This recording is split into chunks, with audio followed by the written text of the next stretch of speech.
कर दे तो 16 हो जाएगा वोटिंग लिमिट, वो 18 को 21 कर दे तो 21 हो जाएगी voting limit, but the right is there, the right has to be regulated by law. वो बिल्कुल खत्म नहीं कर सकते, नहीं कर सकते, can not average not take and they can not make it unreasonable also. अगर वो कहे नहीं जी वोटिंग 50 साल से होगी या 60 साल से होगी तो that would be unreasonable. Mrs Musarrat Hilali की बात को आगे बढ़ाते हुए, ये राइट ऑफ वोट जो है क्वालिफाइड है subject to the age and subject to the announcement of elections. जब इलेक्शंस होंगे तो वोट कास्ट होगा और उसमें एक प्रोसीजर होगा, उसके मुताबिक फॉलो किया जाएगा। वो सब प्रोसीजरल बातें हैं। My question to you is that PTI is claiming that it is entitled to the reserved seats. Do you think that it is the fundamental right of a political party? Of the people. Of the people. No, people have exercised their right. And therefore, if that right is impeded... Do you think that it is the right of a political party to claim the reserved seats? It is, and it is more importantly the right of the people of Pakistan to ensure that the reserved seats are granted in a manner that is proportionate to the actual seats won in the general election on the 8th of February. So that is the fundamental right. I'll come to that. Kindly see, this issue started actually with Nawaz Sharif's case in 1993. A petition was filed directly in the Supreme Court challenging the dissolution of the assembly by the then President Ghulam Isaq Khan under Article 158(2)(b). And the question arose, how have you come under 184(3) directly to the Supreme Court? Only your government has been dismissed through the dissolution of an assembly. How do you say that a fundamental right was an issue? Why should we entertain your petition directly in the Supreme Court under 184(3)? And in response to that, in Nawaz Sharif's case, PLD 93 Supreme Court, which is a foundational case in our Article 17 jurisprudence, building on Benazir Bhutto's case of PLD 88 Supreme Court 416.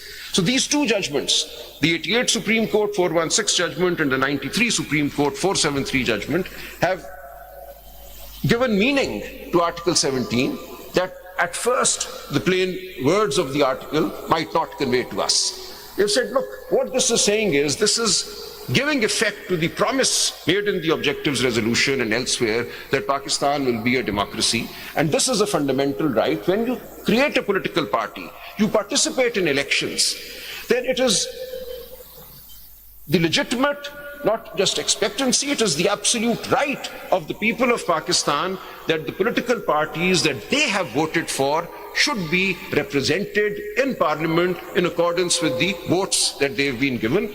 And in the case of the reserved seats, it is an indirect election, but nevertheless that indirect election is still based on the votes cast by the people of Pakistan. The votes cast by the people of Pakistan result in the general seats being won by different political parties, and then the Constitution says that in accordance with the general seats won, you will be given seats allocated for women and non-Muslims in a proportional manner. So the entire scheme is democratic as enunciated by our constitutional framework, and it is all tied to Article 17. There is no point to Article 17 if people can be allowed to form a political party, they form a political party, and then either that political party is not allowed to function. This was the issue in Benazir Bhutto's case, 88 Supreme Court 416. A law was made saying that by a certain date, political parties have to be registered again. Now, it was an existing political party. That law was challenged. It was clearly a law intended to oust the People's Party from the elections that were announced in that year, 1988. And the Supreme Court held, while General Ziaul Haq was alive and in office, that this direction contained in this law is ultra vires. You cannot ask an existing political party to register itself under this ordinance. The intention is clearly to pick and choose some political parties, oust some, keep some in. It's a landmark decision. I often say this is perhaps the most shining decision this court has ever delivered, the 88 Supreme Court 416. The system of coercion was in place. At that time, at what time it was delivered?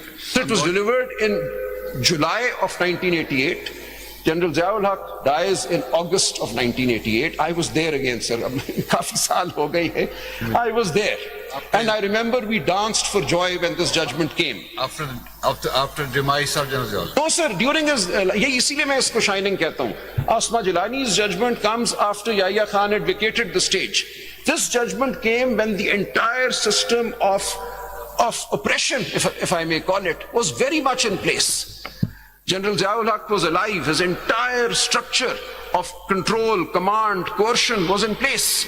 And yet the Supreme Court stood up and stood in the path of his intention to keep one political party out of the electoral fray and granted a judgment which enabled the People's Party to contest. This is the judgment that in fact opened the door to democracy in 1988 after the martial law in 1977. Because the clear intent was to oust the People's Party. And this judgment and this court stood for democracy on that day, while General Ziaul Haq was very much alive. Then some other things happened. He dies, the Haji Saifullah judgment, the reference of the president, all of those are related events. But in 88 Supreme Court, this court held that Article 17 grants the right to an association that has been formed for the purpose of advancing a political vision, a political objective, to participate in elections. What else is the point of a political party? And to participate in elections means that people should be allowed to freely vote. If people are not allowed to freely vote, then the fundamental right becomes meaningless. So I know my ladies. Can you vote at the age of 10 years? The point is very well taken. At what age you become entitled to clean environment? Yes, at every age. At every age. So some rights, बिल्कुल ठीक फरमा रही हैं आप. You cannot be enslaved at any age. ये बिल्कुल ठीक आप फरमा रही हैं. There are two kinds of fundamental rights. In fact, three. Kinds हो गए. इससे पहले कहा गया कि तमाम fundamental rights. I bow before my lady's observation. It is spot on. It is a regulated right. So there are three kinds of fundamental rights in the Constitution. Some rights are available to every person, any person who may happen to be within the jurisdiction of Pakistan. Some rights are not available to any person but are available only to citizens. Some rights are regulated by law, some rights are not regulated by law. So The proper answer is this. बिल्कुल आप ठीक फरमा रही हैं. As a student of Thank law, you very much. I am not a YouTuber, I am not a social media activist.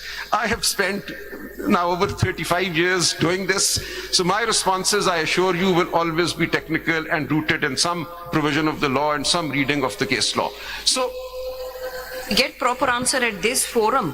तो YouTubers बेचारे अपने जहन को तो नहीं इस्तेमाल करेंगे जो वो अपनी मेंटालिटी यूज करते हैं. अगर यहाँ से प्रॉपर जवाब आए, इंस्टेड ऑफ सेइंग कि मैं बाद में जवाब दूंगा, बाद में ना जवाब दी उसी वक्त कि बाद में और मामलात निकल आते हैं. I come here clothed in humility and I want to respond after referring to my books. I have no claim that I have an encyclopedic knowledge of everything in my mind at all times. Sometimes things have to be refreshed, sometimes we learn every day. So we remain students of the law till we die. मैं लम्हा अगर लूं sir, एक दफा मैं Sindh high court library में बैठा हुआ था. This is the beauty, sir. Both sides. Absolutely, sir. I also learn. We are receptive. Then the sir मैं एक लम्हे में एक अगर वाकया मैं आपके सामने बयान कर दूं. Some years ago, I was sitting in the library of the Sindh High Court. Case हो रहा था, ब्रेक हुई, मैं नीचे लाइब्रेरी में चला गया just to look up something. Library के कोने में मैंने देखा किताबों का एक अंबार है इतनी ऊंची, उसके पीछे कोई साहब रजिस्टर खोले हुए नोट्स बना रहे हैं. एक PLD उठाती हैं, फिर SCMR उठाती हैं, नोट्स बनाती हैं. तो मैं देखा ये कौन साहब हैं. बाकी सब लोग वहां समोसे खा रहे थे, चाय पी रहे थे. एक साहब जो थे वो धड़ाधड़ नोट्स बना रहे थे. करीब गया तो देखा शरीफुद्दीन पीरजादा साहब थे. मैंने कहा देखो सबसे ला इल्म कम इल्म आदमी यही था इस पूरे बार में. बाकी सब चाय पी रहे हैं, समोसे खा रहे हैं. He was sitting there and मुझे देखा, राजा इधर आओ, क्या कर रहे हो, कैसे आए. थी उनसे मेरी इतनी sir बेतकल्लुफी. But the point is, and he died a few months after that or a year after that. So till the very end, he was in his 90s then, sir. आप appreciate नहीं करते. हम रोजाना बैठे, आप लोग उसे सीखते हैं, हम नोट करते हैं. And it's our privilege. It is our privilege to go back and look up the law and read. That is why this is. पहला सवाल ये होता है कि इसकी ब्यूटी यही है, when anyone is receptive, वो फिर improve करता है. If not, फिर वो वहीं. And he then told me the proposition he was researching. He said, देखो ये कभी मुझे ख्याल नहीं आया था इस बात का. ये आज आया है यहाँ बैठे हुए, मैं भी पढ़ रहा था तो मुझे ये ख्याल आया. सरदार खान हमारे बहुत प्रोमिनेंट लॉयर थे KP. I know. Whenever he would get a murder case, तो he would definitely go through section 302 every time. 302 सबको पता है, जो lawyers है और जो lawyers नहीं भी है, लेकिन he would go through that section of law. तो ये तो पढ़ना है, अपने जहन के मुताबिक इंटरप्रिटेशन नहीं करनी. ये बता देना अपने लोगों को. कोशिश यही करनी है. I am before this court trying to perform a duty as best as I can. I'm very grateful that this court. Being general secretary of a political party, you have other responsibilities as well. नहीं, note कर लें बाकी आप जिस तरीके से One can करना wear चाहिए। different hats. We appreciate. But when I enter this courtroom, I am clothed with humility, and my only कुछ बातें हमारी भी मान ले। my only objective is to assist this court in the proper enunciation of the law. That is my only नहीं duty. जो बातें आपसे करिए कोर्ट के बाहर है हम कहते हैं आप उस कोर्ट के बाहर में करता हूँ बातें, बिल्कुल Thank you करता हूँ very और करता रहूंगा। Thank you. लब आजाद है सर, वो करूंगा, वो भी जिम्मेदारी है। लेकिन यहाँ मैंने कानून की बात करनी है सर।